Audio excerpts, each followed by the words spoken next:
Hello students, welcome to the YouTube channel of Science Zone. My name is Suman Pandey and this is the 9th video of chapter Solution. In previous video, we already discussed elevation of boiling point and depression of freezing point. In this video, we will cover our last colligative property, that is osmotic pressure. And along with this topic, we will also discuss some other subtopics like osmosis, reverse osmosis, diffusion, hypertonic solutions, isotonic solutions, and applications of osmosis. So let's start from our first topic, that is osmotic pressure. But before understanding osmotic pressure, we should know what is osmosis. So osmosis का definition क्या होता है? Osmosis is a spontaneous flow or a passive flow or a passive diffusion of solvent molecules from a region of lower concentration to a region of higher concentration through a semi-permeable membrane. That is very important, semi-permeable membrane. क्योंकि मैंने यहाँ एक word और use किया है, diffusion.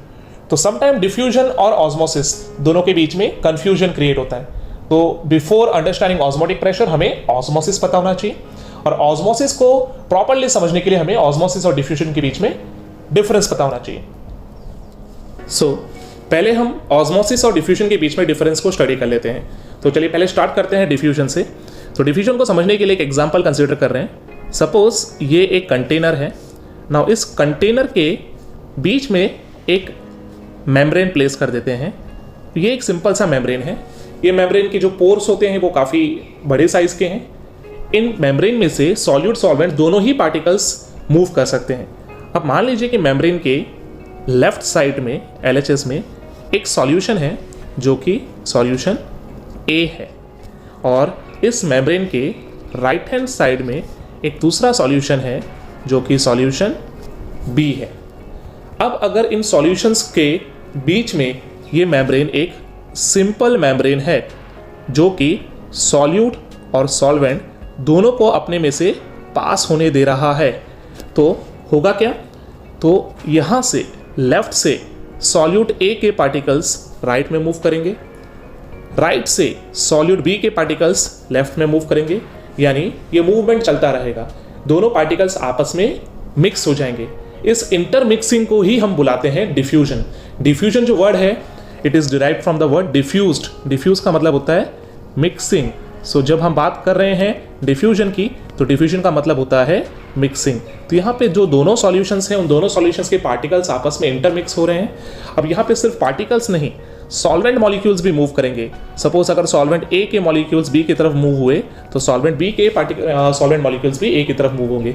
और ये process कब तक चलता रहेगा? ये प्रोसेस तब तक चलेगा जब दोनों तरफ का कॉन्सेंट्रेशन इक्वल ना हो जाए, यानी एक तरह से इक्विलिब्रियम स्टैब्लिश हो जाए, तब जाके प्रोसेस स्टॉप हो जाएगा. तो डिफ्यूजन एक ऐसा स्पॉन्टेनियस प्रोसेस है, डिफ्यूजन एक ऐसा पैसिव प्रोसेस है जहाँ पे दोनों तरफ के सॉल्वेंट एंड सॉल्यूट पार्टिकल्स जो हैं आपस में मिक्स होते हैं. और ये पार्टिकल्स जो हैं वो सॉलिड, लिक्विड या गैसेस किसी भी फॉर्म में हो सकते हैं. और ये पार्टिकल जब आपस में मिक्स होते हैं तो एक इक्विलिब्रियम स्टेज डेवलप होता है. और क्योंकि ये प्रोसेस मैंने बताया पैसिव है या स्पॉन्टेनियस है, इसका मतलब ये प्रोसेस को किसी भी एक्सटर्नल एनर्जी की ज़रूरत नहीं है, ये अपने आप होता है. और ये प्रोसेस तब तक चलेगा जब तक दोनों तरफ पार्टिकल्स का कॉन्सेंट्रेशन, दोनों तरफ सॉल्यूट या सॉल्वेंट के पार्टिकल्स का कॉन्सेंट्रेशन इक्वल ना हो जाए. तो दैट इज सिंपल डिफ्यूजन. और ये डिफ्यूजन क्यों पॉसिबल है? क्योंकि जो बीच में मेम्ब्रेन है ये दोनों तरफ के पार्टिकल्स को आपस में मूव होने दे रहे हैं, अपने अंदर से दोनों पार्टिकल्स को, दोनों तरफ के पार्टिकल्स को पास होने दे रहे हैं. लेकिन अगर अब इसी डायग्राम में थोड़ा चेंज किया जाए तो देखिए, this is first container, it is connected with second container. ना अब ये जो कंटेनर है इनके बीच में एक मेम्ब्रेन लगाया हुआ है. Now this is SPM. ये SPM जो है इसका मतलब है सेमी परमिएबल मेम्ब्रेन. इसे समटाइम्स सेलेक्टिव परमिएबल मेम्ब्रेन भी बोलते हैं. सेलेक्टिव इसलिए बोलते हैं क्योंकि वो सेलेक्टेड चीज़ों को ही अपने अंदर से पास होने देता है. सेमी का भी मतलब आप जानते हैं कि ये पूरी तरह से हर चीज़ को अपने अंदर से पास नहीं होने देगा, ये लिमिटेड अमाउंट में पार्टिकल्स को अपने अंदर से पास होने देता है. अब यहाँ पे जो दो तरफ के कंटेनर्स हैं इनमें दो डिफरेंट कॉन्सेंट्रेशन वाले सॉल्यूशंस हैं. तो पहली कंडीशन तो ये होगी कि ये सॉलिड, लिक्विड और गैसेस सब पे एप्लीकेबल नहीं है. यहाँ मैंने जब बोला सॉल्यूशंस है, इसका मतलब यहाँ पे दोनों तरफ में मीडियम लिक्विड होना जरूरी है. तो that is the big difference between diffusion and osmosis. Diffusion solid, liquid, gases सभी तरह के पार्टिकल्स पे अप्लाई हो सकता है, लेकिन ऑस्मोसिस के लिए मीडियम का लिक्विड होना जरूरी है. तो यहाँ पे दो डिफरेंट सॉल्यूशंस हैं विथ डिफरेंट कॉन्सेंट्रेशन. सपोज यहाँ पे जो है, यहाँ पे हमारा सॉल्यूशन A है और यहाँ पे हमारा सॉल्यूशन B है। अब सॉल्यूशन A और सॉल्यूशन B के कॉन्सेंट्रेशन को हम एक्सप्रेस कर देते हैं। सपोज अगर A का कॉन्सेंट्रेशन मैंने मान लीजिए M1 मान लिया और B का कॉन्सेंट्रेशन मैंने M2 मान लिया। M रिप्रेजेंट्स मोलारिटी, यहाँ पे कॉन्सेंट्रेशन को मैं मोलारिटी में एक्सप्रेस कर रहा हूँ। अभी दो डिफरेंट कॉन्सेंट्रेशन है। अब हमें दो बातों का ध्यान रखना है कि कॉन्सेंट्रेशन अगर डिफरेंट होगा देन ऑस्मोसिस हो सकता है। तो कॉन्सेंट्रेशन में एक कंडीशन हम लोग मान लेते हैं कि जो कॉन्सेंट्रेशन है M1 का, दैट इज A, इसका कॉन्सेंट्रेशन ज़्यादा है और B का कॉन्सेंट्रेशन कम है। अब यहाँ कॉन्सेंट्रेशन का मीनिंग क्या है? तो कॉन्सेंट्रेशन आपने पहले पढ़ लिया है। कॉन्सेंट्रेशन का मीनिंग होता है किसी भी सॉल्यूशन में कितना ज़्यादा सॉल्यूट प्रेजेंट है, यानी जिस सॉल्यूशन के अंदर per unit volume number of solute particles ज़्यादा होंगे उसका कॉन्सेंट्रेशन ज़्यादा होगा। यानी अब एक तरह से हम ये बोल सकते हैं कि जो सॉल्यूशन अगर M1 जो है जिसका कॉन्सेंट्रेशन अगर ये हायर कॉन्सेंट्रेशन शो कर रहा है, दैट मीन्स इस सॉल्यूशन को हम बुला सकते हैं कि इट इज़ कॉन्सेंट्रेटेड। और हम जिसका सॉल्यूशन का कॉन्सेंट्रेशन कम है हम बुला सकते हैं कि इट इज़ डाइल्यूट सॉल्यूशन। तो ये आपको और सिंप्लीफाई करने के लिए मैं बता रहा हूँ कि जहाँ कॉन्सेंट्रेशन ज़्यादा है दैट इज़ कॉन्सेंट्रेटेड सॉल्यूशन, जिसको हम M1 से एक्सप्रेस कर रहे हैं। जहाँ सॉल्यूशन का कॉन्सेंट्रेशन कम है दैट इज़ डाइल्यूट सॉल्यूशन, और हम इसको M2 से एक्सप्रेस कर रहे हैं कॉन्सेंट्रेशन को, solution A and solution B। अब ऑस्मोसिस का डेफिनेशन क्या था? तो ऑस्मोसिस का डेफिनेशन था the spontaneous flow of solvent from the region of lower concentration to the region of higher concentration. यानी ऑस्मोसिस में मूवमेंट किसका होगा? ओनली सॉल्वेंट मॉलिक्यूल्स का। अब रीजन क्या है? Why only solvent? सॉल्यूट क्यों नहीं है? तो रीजन इज दिस, आप जो यहाँ पे यूज कर रहे हैं SPM, that is semi permeable membrane, this is selective membrane. अब ये जो मेम्ब्रेन है इसके जो पोर्स हैं ये इतने छोटे हैं कि सिर्फ सॉल्वेंट के जो मॉलिक्यूल्स हैं जिनकी साइज छोटी होती है वो उसमें से पास कर पाते हैं, जबकि जो सॉल्यूट जो है वो बिगर साइज के हैं वो उसमें से पास नहीं हो सकते हैं। तो हम क्या शो करेंगे कि हमारा जो डाइल्यूट सॉल्यूशन है वहां से सॉल्वेंट मूव कर रहा है टुवर्ड्स कॉन्सेंट्रेटेड सॉल्यूशन। तो यहाँ पे मूवमेंट किसका हो रहा है? तो मूवमेंट इज ऑफ सॉल्वेंट। तो आपको ये याद रखना है कि सॉल्वेंट जो है वो डाइल्यूट से कॉन्सेंट्रेटेड सॉल्यूशन की तरफ मूव कर रहा है, और इस मूवमेंट को ही हम बुलाते हैं ऑस्मोसिस। अब ऑस्मोसिस तक हम पहुंच गए और ऑस्मोसिस और डिफ्यूजन के बीच में हमने डिफरेंस भी देख लिया। डिफ्यूजन जो था वो सॉलिड लिक्विड गैस सब पे एप्लीकेबल है, ऑस्मोसिस सिर्फ लिक्विड मीडियम पे एप्लीकेबल है। डिफ्यूजन में दोनों तरफ पार्टिकल्स का मूवमेंट पॉसिबल है, जबकि ऑस्मोसिस ओनली यूनिडायरेक्शनल होता है, यानी जिसका सॉल्यूशन का कॉन्सेंट्रेशन लेस होता है या फिर जो डाइल्यूट सॉल्यूशन होता है वहां से कॉन्सेंट्रेटेड सॉल्यूशन की तरफ जो सॉल्वेंट है वो मूव करता है। यानी सॉल्वेंट जहां ज्यादा होगा वहां से वो कम सॉल्वेंट वाले सॉल्यूशन की तरफ सॉल्वेंट का पार्टिकल्स मूव करेंगे। अब इस सॉल्यूशन के अंदर ऑस्मोटिक प्रेशर कहाँ अप्लाई हुआ, तो अब हमको ये समझना है। तो सपोज इसको समझने के लिए इस फिगर में थोड़े चेंजेस करते हैं। तो फिगर में ये चेंज हुआ कि अब अगर मैं इस कंटेनर के ऊपर एक पिस्टन लगा दूँ और इस पिस्टन पे एक प्रेशर है जो कि P है, और P कितना है? Atmospheric pressure, that is 1 atm। तो सिमिलरली यहाँ पे भी अगर एक पिस्टन लगा दिया जाए और उसके ऊपर भी जो प्रेशर है दैट इज P और वो भी 1 atm है। This is initial pressure. जब हमारा सिस्टम ऑस्मोसिस कर रहा था तब ये प्रेशर उन पे था। अब जब ऑस्मोसिस स्टार्ट हो गया तो आपने देखा कि जो सॉल्वेंट है वो B से A की तरफ मूव करने लगा। तो अगर ऐसा हुआ तो यहाँ जो है यहाँ पे सॉल्वेंट धीरे धीरे बढ़ने लगेगा। अगर सॉल्वेंट बढ़ेगा तो इसका वॉल्यूम एक्सपैंड करेगा। अब वॉल्यूम अगर एक्सपांड होने लगा तो अगर मुझे उस वॉल्यूम के एक्सपेंशन को रोकना है तो मुझे ऊपर से एक एक्सटर्नल प्रेशर अप्लाई करना पड़ेगा। पिस्टन पे मुझे एक एक्सटर्नल प्रेशर अप्लाई करना पड़ेगा, और ये एक्सटर्नल प्रेशर कितना अप्लाई करना है कि वो वॉल्यूम के एक्सपेंशन को रोके। अब एक्सपेंशन कब रुकेगा? जब ये फ्लो ऑफ सॉल्वेंट रुक जाए। अब ये जो फ्लो ऑफ सॉल्वेंट किस कारण से था? This is because of osmosis. Osmosis के कारण ही सॉल्वेंट के मॉलिक्यूल जो हैं वो डाइल्यूट सॉल्यूशन से कॉन्सेंट्रेटेड सॉल्यूशन की तरफ मूव कर रहे थे। लेकिन इस मूवमेंट को रोकने के लिए हमने एक्सटर्नल प्रेशर अप्लाई किया, जो कि उतना होना चाहिए कि इस सॉल्वेंट के फ्लो को स्टॉप कर दिया जाए। तो ये जो एक्सटर्नल प्रेशर हम अप्लाई करने वाले, ये जो एक्स्ट्रा प्रेशर हम अप्लाई करने वाले हैं, that extra pressure is actually pi, जिसको हम लोग ऑस्मोटिक प्रेशर बोलते हैं। यानी आपका जो टोटल प्रेशर होगा इनिशियली कितना था? P, that is 1 atm, but अब इसमें पाई ऐड हो जाएगा। अब ये जो एक्स्ट्रा प्रेशर आपने पाई ऐड किया just to stop the flow of solvent from dilute to concentrated solution, that extra external pressure is osmotic pressure। So osmotic pressure आपको समझ में आया।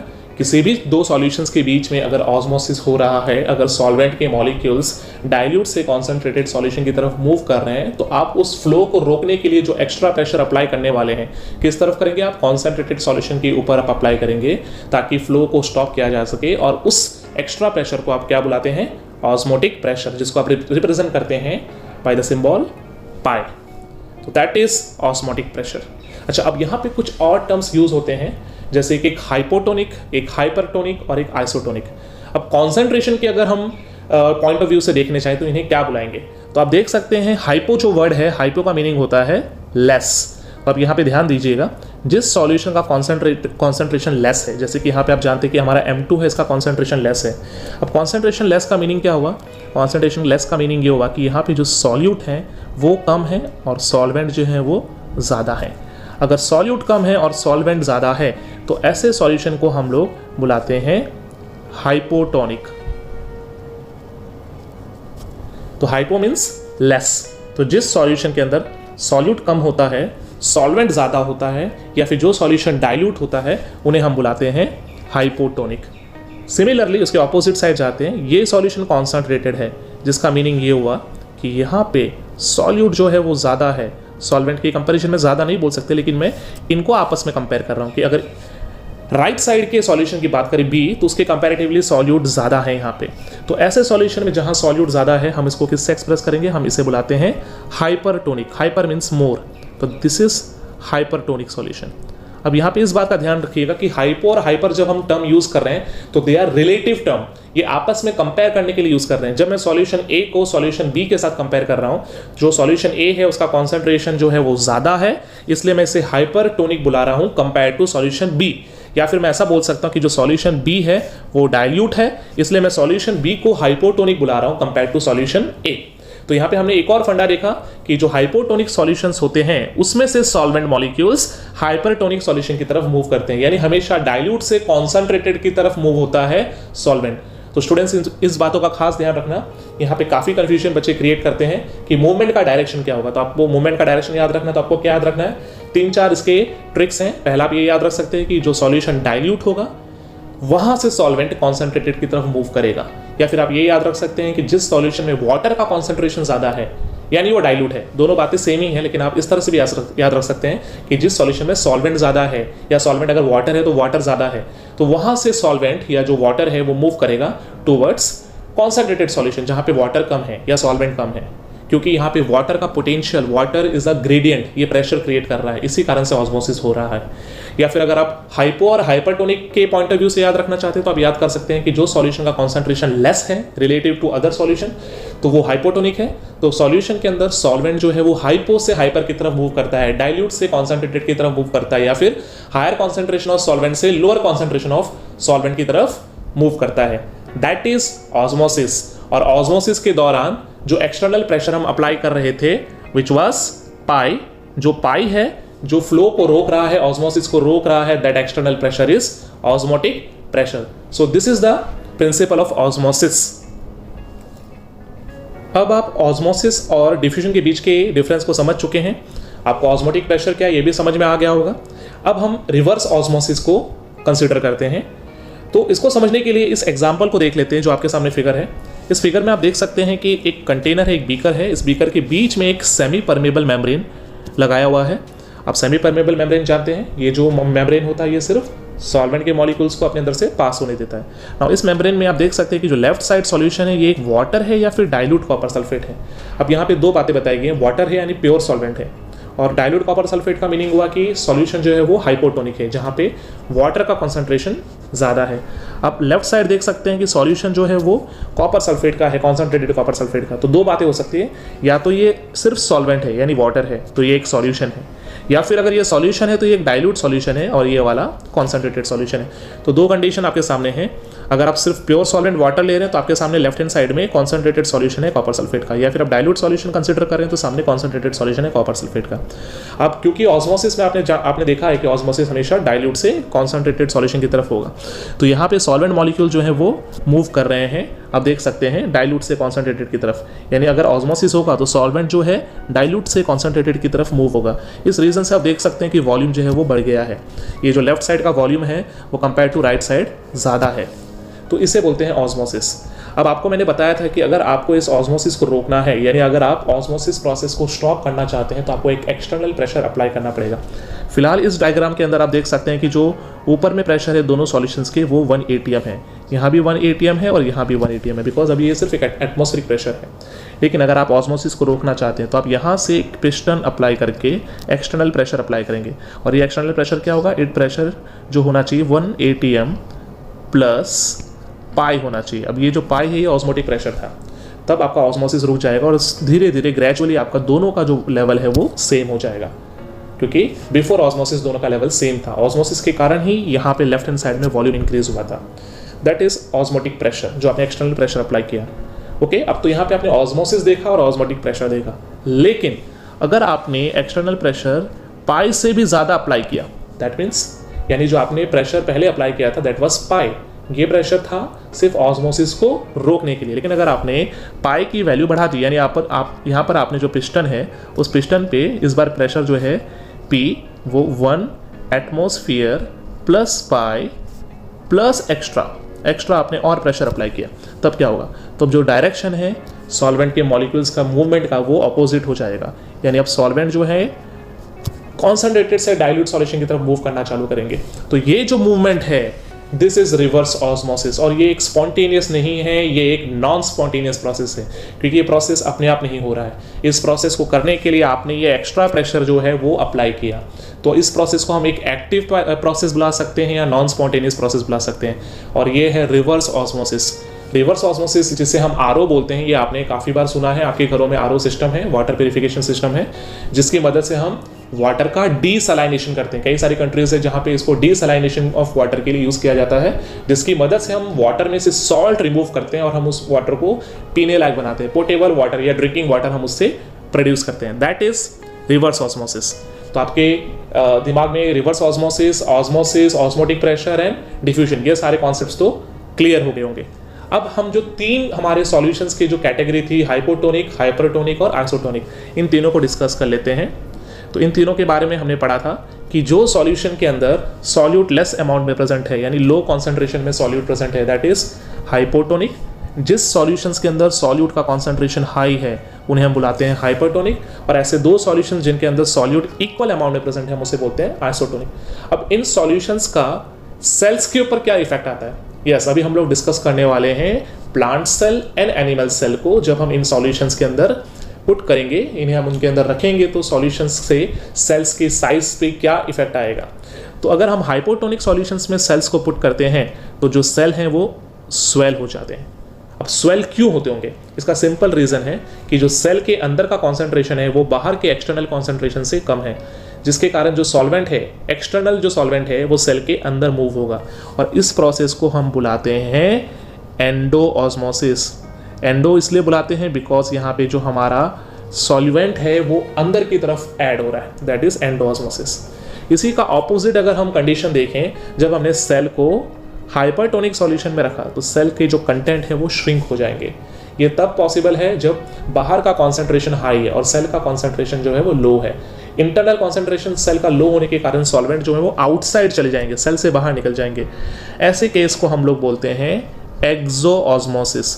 एक्सो हम इसलिए बोलते हैं क्योंकि इस बार हमारा जो सेल का कंटेंट है सॉल्वेंट वो एग्जिट हो रहा है, सेल से बाहर जा रहा है। और अगर हमने किसी सेल को ऐसे सॉल्यूशन में रखा जिस सॉल्यूशन का कॉन्सेंट्रेशन और सेल के इंटरनल कॉन्सेंट्रेशन में कोई चेंज नहीं है, there is no effect on the cell.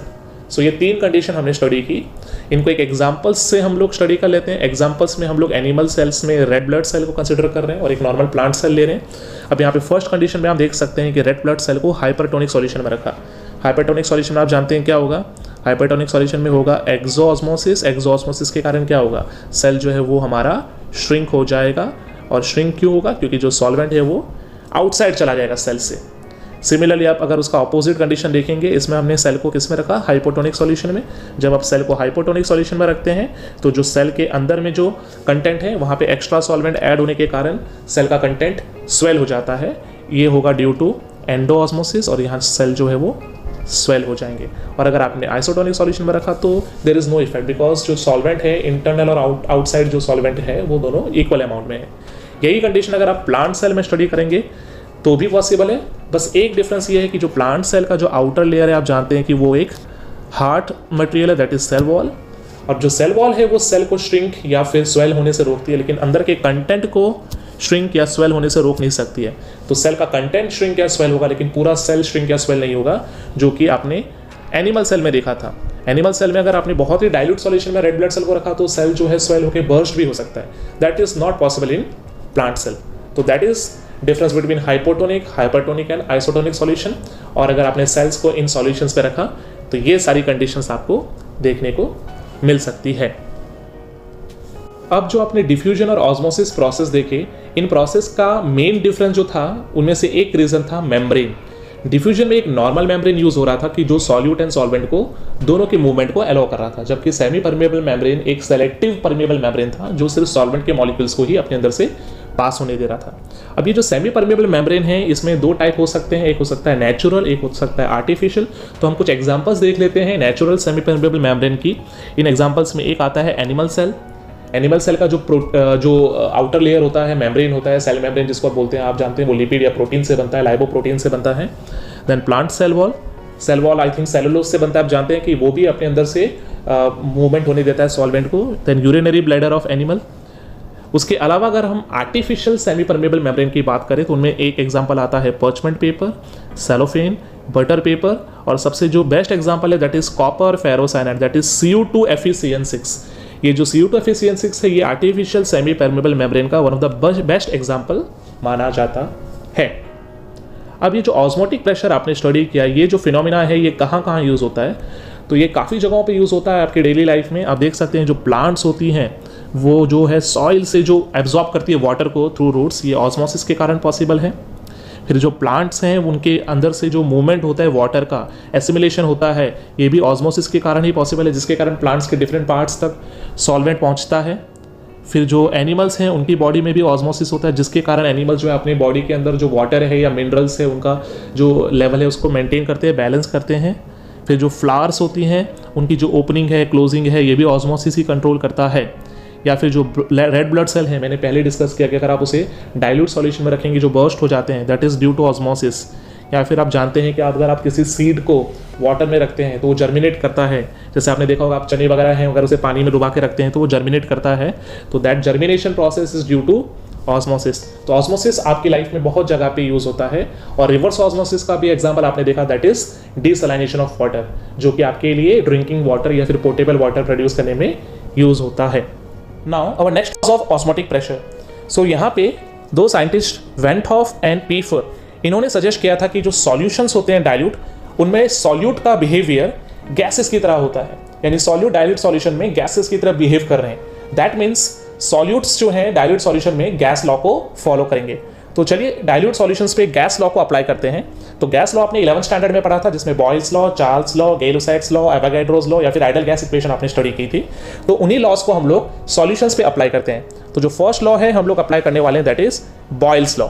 तो Boyle's and van't Hoff law को कंबाइन करके हमारा जो इक्वेशन आएगा that is pi V equals to के।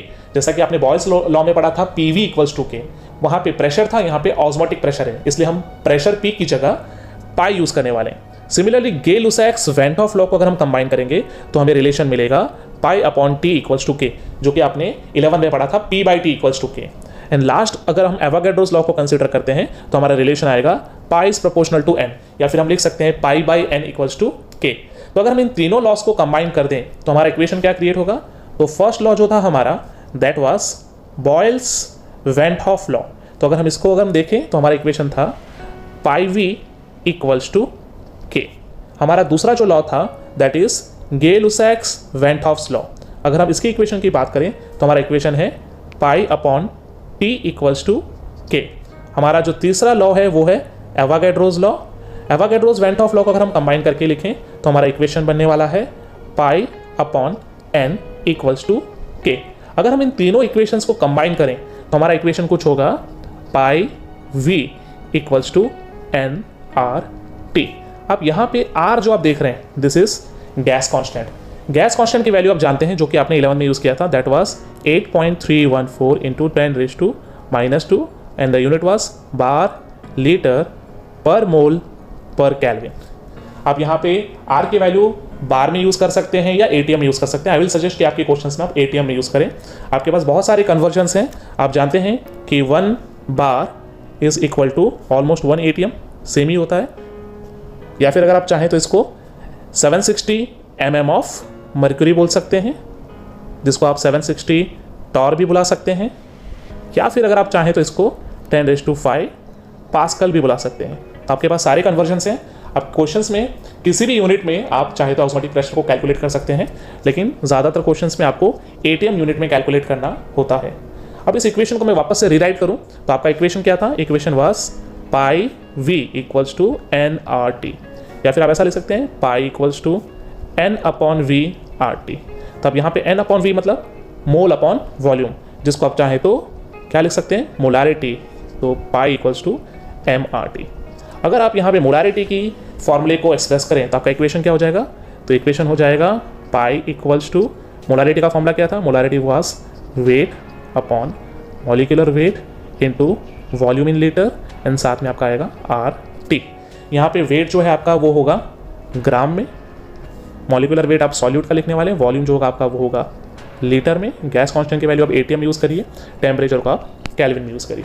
नाउ अगर आप इस इक्वेशन को रीराइट करते हैं, रीअरेंज करते हैं, और अगर आप M2 को सब्जेक्ट बनाते हैं तो आपका इक्वेशन बन जाएगा M2 equals to W2 into R into T upon pi into V।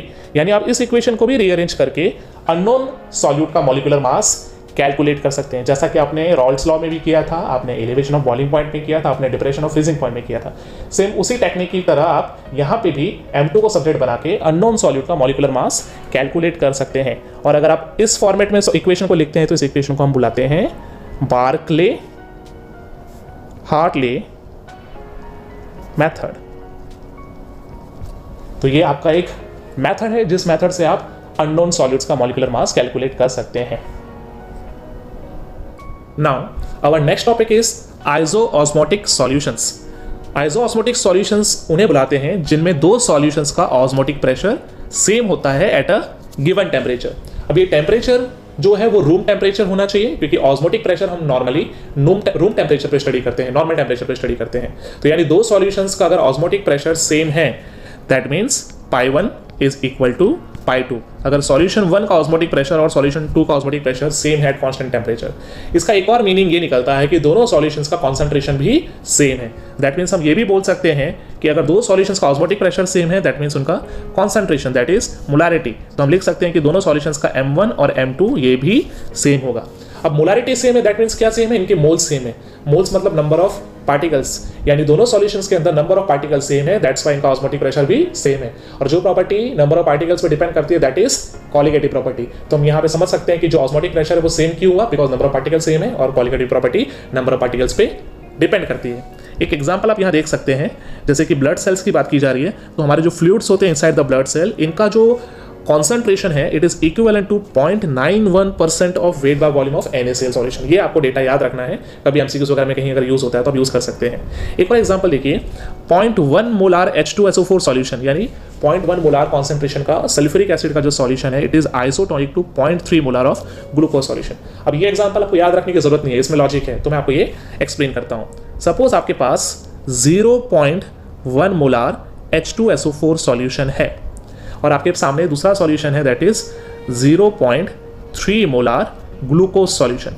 अब ये दोनों सॉल्यूशन का आपको बोला जा रहा है कि ऑस्मोटिक प्रेशर, सपोज इसका ऑस्मोटिक प्रेशर पाई 1 है और इसका ऑस्मोटिक प्रेशर पाई 2 है, तो दोनों इक्वल है। बट अब यहाँ देख सकते हैं कॉन्सेंट्रेशन सेम नहीं है, लेकिन ऑस्मोटिक प्रेशर सेम है। तो उसका रीजन क्या है? तो रीजन कुछ ऐसा है कि आप जानते हैं कि जब H2SO4 डिसोसिएट होता है, क्योंकि ये एक आयनिक कंपाउंड है, ये डिसोसिएट हो सकता है, तो इसमें से निकलेंगे 2H+ एंड साथ में निकलेंगे SO4 -2। तो यानी आपका जो सॉल्यूशन था उसमें H2SO4 था 0.1 मोलार, यानी आपके पास 0.1 मोलार H2SO4 सॉल्यूशन था। लेकिन जब आप इसका सॉल्यूशन को आप आयनाइज होने के बाद देखेंगे तो आपको मिलेगा 0.1 molar H+ and 0.1 molar SO4 -2। लेकिन आप जानते हैं कि H+ जो है यहाँ पे 2 है, तो यहाँ पे मल्टीप्लाई बाय 2 हो जाएगा, तो आपको एक्चुअली मिलेगा 2 मोलार H+। अब अगर आप टोटल देखने जाएंगे इन दोनों का तो you will get actually 0.3 molar. या फिर आप ये समझ सकते हैं कि H2SO4 डिसोसिएट होगा तो उसमें से 3 आयंस निकलेंगे, 2H+ एंड 1SO4-2, तो जो कॉन्सेंट्रेशन है वो भी 3 टाइम्स हो जाएगा, यानी नंबर ऑफ पार्टिकल 3 गुना हो जाएंगे। और यहाँ पे ऑलरेडी 0.3 मोलार ग्लूकोज सॉल्यूशन था, तो यहाँ पे नंबर ऑफ पार्टिकल्स पे सॉल्यूशंस की प्रॉपर्टी डिपेंड कर रही है, जो कि ऑस्मोटिक प्रेशर है, ये क्वालिटेटिव प्रॉपर्टी है। इस रीजन से दोनों का ऑस्मोटिक प्रेशर भी सेम हो जाएगा। नाउ वापस से हम हमारे टॉपिक पे आ जाते हैं। अब इसमें 2 सॉल्यूशंस और यहाँ कंसिडर किए गए हैं, one is hypotonic and hypertonic. मैंने ऑलरेडी बताया था कि जिस सॉल्यूशन का कॉन्सेंट्रेशन लेस होता है, हाइपो मींस लेस, उन्हें हम बोलते हैं हाइपोटोनिक, और जिन सॉल्यूशन का कॉन्सेंट्रेशन ज्यादा होता है, हाइपर मींस मोर, उन्हें हम बोलते हैं हाइपोटोनिक। बट अब हम इन्हें प्रेशर के पॉइंट ऑफ व्यू से स्टडी करना है, तो जिन सॉल्यूशंस को हम हाइपोटोनिक बोलते हैं, इन सॉल्यूशंस का ऑस्मोटिक प्रेशर लेस होता है कंपेयर टू अदर सॉल्यूशन। यानी आप 2 सॉल्यूशंस को अगर आप कंपेयर कर रहे हैं तो जो सॉल्यूशन हाइपोटोनिक होगा कंपेयर टू अदर सॉल्यूशन, उसका ऑस्मोटिक प्रेशर भी लेस होगा। सिमिलरली अगर किसी सॉल्यूशन का कॉन्सेंट्रेशन ज़्यादा है कंपेयर टू अनदर सॉल्यूशन, तो उसका ऑस्मोटिक प्रेशर भी ज़्यादा होगा, दैट इज हाइपोटोनिक। तो यानी आपको याद रखना है, हाइपोटोनिक सॉल्यूशन का ऑस्मोटिक प्रेशर जो है पाई है वो लेस हो जाता है, हाइपोटोनिक सॉल्यूशन का ऑस्मोटिक प्रेशर जो है वो बढ़ जाता है, और अगर सॉल्यूशन आइसोटोनिक होते हैं तो ऑस्मोटिक प्रेशर दोनों सॉल्यूशंस का इक्वल होता है। अब हमारे चारों क्वालिटेटिव प्रॉपर्टीज फिनिश्ड हो गए हैं। अब हम उनके यूजेस को डिस्कस करेंगे, जो ऑलरेडी हमने डिस्कस कर लिया था, लेकिन अब हम चारों को एक साथ कंपेयर करेंगे और ये पता करेंगे इनमें से बेटर कौन है।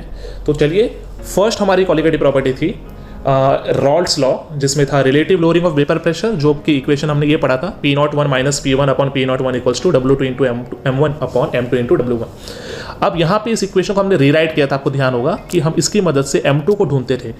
आपको ध्यान होगा इस पूरे चैप्टर के अंदर हमने एक कंडीशन जो है वो सपोज की थी कि हम हमेशा सॉल्वेंट को 1 से एक्सप्रेस करेंगे और सॉल्यूट को 2 से एक्सप्रेस करेंगे। तो अगर हम यहाँ पे M2 कैलकुलेट कर रहे हैं तो that means we are going to calculate the molecular mass of solute which is unknown, और इस इक्वेशन को हम बुलाते थे ओस्वाल्ड्स डायनामिक मेथड। सिमिलरली अगर हम मोलाल इलेवेशन मेजरमेंट मेथड को यूज करते हैं या फिर इलेवेशन ऑफ बॉइलिंग पॉइंट को यूज करते हैं, तब हम M2 को जब सब्जेक्ट बनाते थे तो हमारा इक्वेशन होता था Kb into 1000 into W2 upon delta Tb into W1। यहाँ पे हम लोग जो है अननोन सॉलिड का मॉलिक्यूलर मास जो कैलकुलेट कर रहे हैं, इस मेथड को हम लोग बोलते थे कोट्रल्स मेथड। सिमिलरली अगर हम मोलाल डिप्रेशन मेजरमेंट मेथड या फिर depression of freezing point method को यूज करते हैं, तब हमारा जो इक्वेशन है M2 को सब्जेक्ट बनाने पे बन जाता था M2 equals to Kf into 1000 into W2 upon delta Tf into W1। यहाँ पे इस इक्वेशन को हम लोग बोलते थे रास्ट्स मेथड। और जो आज हमने लास्ट इक्वेशन पढ़ी ऑस्मोटिक प्रेशर मेथड, यहाँ पे अगर हम M2 को सब्जेक्ट बनाते हैं तो हमारा इक्वेशन होता है W2 into R into T upon pi into V। यहाँ पे भी अगर हम इस इक्वेशन को यूज करेंगे तो हम इसे बोलते थे बार्कली हार्टलेस मेथड। अब हमारे पास 4 मेथड हैं क्वालिटेटिव प्रॉपर्टीज की, जिनकी मदद से हम किसी भी सॉल्यूशन में अगर कोई अननोन सॉल्यूट प्रेजेंट है तो हम उसका मोलिकुलर मास कैलकुलेट कर सकते हैं। लेकिन इन चारों मेथड में से बेटर कौन है, तो आपको मैं बता देता हूं, इन सभी मेथड्स में से सबसे बेटर जो है वो है ऑस्मोटिक प्रेशर मेथड। अब ये बेटर क्यों है, ये समझने से पहले हम देख लेते हैं कि बाकी मेथड्स में क्या कमी है, क्या डिसएडवांटेजेस हैं बाकी मेथड्स को अगर हम यूज करेंगे उनको मॉलिक्यूलर मास कैलकुलेट करने के लिए। तो चलिए, सबसे पहली बात मैं आपको बता देता हूं कि जो बाकी सारे मेथड्स हैं, जिसमें हम एलिवेशन ऑफ बॉइलिंग पॉइंट की बात करें या डिप्रेशन ऑफ फ्रीजिंग पॉइंट की बात करें, इन सभी में टेम्परेचर चेंज होता है। अब टेम्परेचर के चेंज होने से जो बॉइलिंग पॉइंट एलिवेशन है या डिप्रेशन ऑफ फ्रीजिंग पॉइंट है, वहां पे काफी छोटा डिफरेंस मिलता है डेल्टा TB या डेल्टा TF का। ये डिफरेंस जो है नियरली 10⁻⁵ केल्विन की रेंज में भी आ जाता है अगर आपका सॉल्यूशन बहुत डाइल्यूट है। तो अगर आप जानते हैं कि क्वालिटेटिव प्रॉपर्टीज हमेशा डाइल्यूट सॉल्यूशंस पे स्टडी की जाती है। अब कुछ सॉल्यूशंस जैसे कि प्रोटीन है या फिर कोई पॉलीमर है, मैक्रोमोलिक्यूल्स हैं, बायोमोलिक्यूल्स हैं, ये सॉल्यूशंस जो होते हैं ये काफी डाइल्यूट होते हैं। व्हाई? बिकॉज इनकी सॉल्युबिलिटी सॉल्यूशंस में बहुत कम होती है। ऐसे केसेस में जो रेंज आती है डेल्टा TF और डेल्टा TB की बहुत छोटी आती है, जैसा कि आपको एक एग्जांपल दे रखा है नियरली 10⁻⁵ केल्विन। और इतनी छोटी वैल्यू जो है इट इज इररिलेवेंट। अगर आप इसको यूज करेंगे कैलकुलेट करने के लिए तो आपको जो वैल्यू मिलेगी वो बहुत छोटी मिलेगी, जो आप प्रैक्टिकली यूज नहीं कर सकते हैं, या फिर आप प्रैक्टिकली अगर इसको परफॉर्म करेंगे तो आपको इसका जो डेटा मिलेगा वो इररिलेवेंट होगा आपके लिए। सिमिलरली अगर आप रॉल्ड्स लॉ का यूज करते हैं, that is RLVP, relative lowering of vapour pressure, ऐसे केसेस में अगर ये डाइल्यूट सॉल्यूशंस पॉलीमर के, बायोमोलिक्यूल्स के या फिर किसी मैक्रोमोलिक्यूल के अगर होते हैं तो उसका बॉइलिंग पॉइंट का जो डिफरेंस आता है, डिप्रेशन जो आता है वो भी बहुत छोटा आता है, इट इज अराउंड 10⁻³ बार। जैसा कि हमने दोनों ही प्रॉपर्टीज में देखा कि elevation of boiling point and depression of freezing point दोनों में TB और TF की वैल्यू जो है बहुत ही छोटी थी। अगर हम रॉल्ड्स लॉ का यूज कर रहे हैं दैट इज RLVP, यहाँ पे हमारा जो वेपर प्रेशर है इसमें भी बहुत छोटा डिफरेंस आता है, दैट इज 10⁻³ बार, जो कि बहुत ही डिफिकल्ट है हमारे मेजरमेंट के लिए। सो हम इन मेथड्स को यूज प्रैक्टिकली नहीं कर पाते हैं। That is our first disadvantage. अब सेकंड पॉइंट की बात करें कि जहाँ पे ये मेथड जैसे कि एलिवेशन ऑफ बॉइलिंग पॉइंट या डिप्रेशन ऑफ फ्रीजिंग पॉइंट या फिर वेपर प्रेशर में जो चेंज है, आप इन मेथड्स को अगर यूज़ करेंगे तो आपका टेम्परेचर चेंज होगा। इन सभी मेथड्स में टेम्परेचर जो है वो चेंज होता है। एलिवेशन में टेम्परेचर बढ़ रहा है, डिप्रेशन में टेम्परेचर कम हो रहा है। अब ये सारी कंडीशंस जो है लेबोरेटरी में समटाइम परफॉर्म करना डिफिकल्ट हो जाता है, क्योंकि ऑस्मोटिक प्रेशर जो है वो नॉर्मल टेम्परेचर पे हो रहा है, बाकी सारे प्रोसेस जो है उसमें टेम्परेचर चेंज हो रहा है। तो लेबोरेटरी के कंडीशन के हिसाब से देखने जाएं तो ये सारी कंडीशंस क्रिएट करना समटाइम डिफिकल्ट हो जाता है। एक ये भी कंडीशन है जिसके कारण से हम इन मेथड्स को यूज़ नहीं कर पाते हैं। उसके अलावा जैसा कि मैंने आपको पहले ही बताया था कि अगर आप कभी बायोमोलिक्यूल जैसे कि प्रोटीन को अगर आप कैलकुलेट करना चाह रहे हैं, मॉलिक्यूलर मास कैलकुलेट करना चाह रहे हैं, आप जानते हैं कि इनका मॉलिक्यूलर मास जो है रेंज है वो काफ़ी हाई होता है। और क्योंकि ये जो मॉलिक्यूल्स होते हैं ये हायर टेम्परेचर पे अनस्टेबल हो जाते हैं। आप जानते होंगे प्रोटीन जो है वो हाई टेम्परेचर पे डीनेचर्ड हो जाते हैं, उनके अंदर जो बॉन्डिंग है वो चेंज हो जाती है।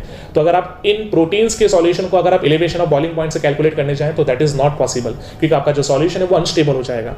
या फिर प्रोटीन जैसे कोई पॉलीमर का अगर आप सॉल्यूशन बनाते हैं, आप जानते हैं कि इनकी सॉल्युबिलिटी वैसे ही बहुत कम है सॉल्यूशन में। अगर आप टेम्परेचर डिक्रीज करेंगे, डिप्रेशन ऑफ फ्रीजिंग पॉइंट अगर मान लीजिए मेथड आप अप्लाई करना चाह रहे हैं, तो सॉल्युबिलिटी बहुत कम हो जाएगी। तो इस हिसाब से जो आपका वैल्यू आएगा डिप्रेशन का वो बहुत छोटा आएगा, जो कि हमने पहले डिस्कस कर लिया, जो कि हमारे लिए यूजफुल नहीं है।